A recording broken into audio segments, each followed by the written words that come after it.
I hope that if the owners sell the franchise rights to an American owner, that they keep the Whitecaps naming rights. Then, with a small chunk of the $470 million profit from the sale, they put a Vancouver Whitecaps team in the Canadian Premier League. So could the Caps adapt to a league change? The one thing the Caps are is masters of change. Here's a quick look at their history. The Whitecaps joined the NASL, the North American Soccer League, in 1974. They won the top honors, the NASL Soccer Bowl, in 1979. Here's the legendary 1982 team.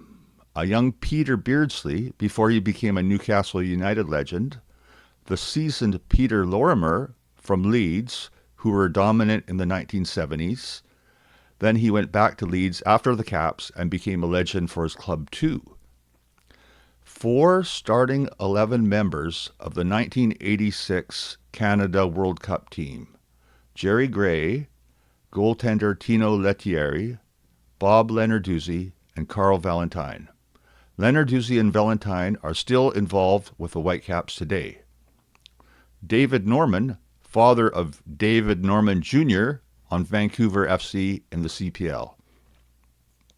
And last but not least, Willie Johnston, who became an instant club legend when he took a swig of a fan's beer, then made a beautiful corner kick that led to a goal. Today in BC Place, the right corner is named Willie Johnston's Corner. The NASL folded in 1984, but in 1987, the Canadian Soccer League was formed.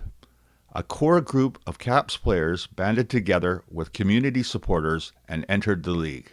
They didn't have enough money to buy the Vancouver Whitecaps naming rights from Caps director John Laxton, so the fledgling club came up with a new name, the Vancouver 86ers.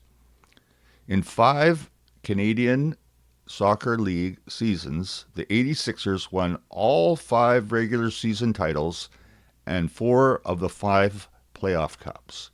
The best team from Canada then played the best team from the U.S., and in 1990, the 86ers beat the Maryland Bays to win the North American Club Championship.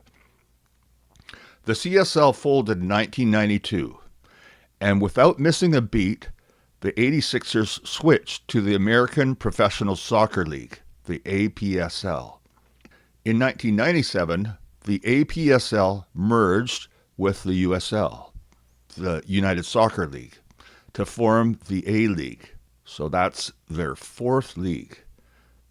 In 2000, the new 86 owner, David Stadnick, purchased the Vancouver Whitecaps naming rights from John Laxton, and the 86ers were once again the Vancouver Whitecaps. The A-League changed names to the USL First Division, although it was still a second-tier league.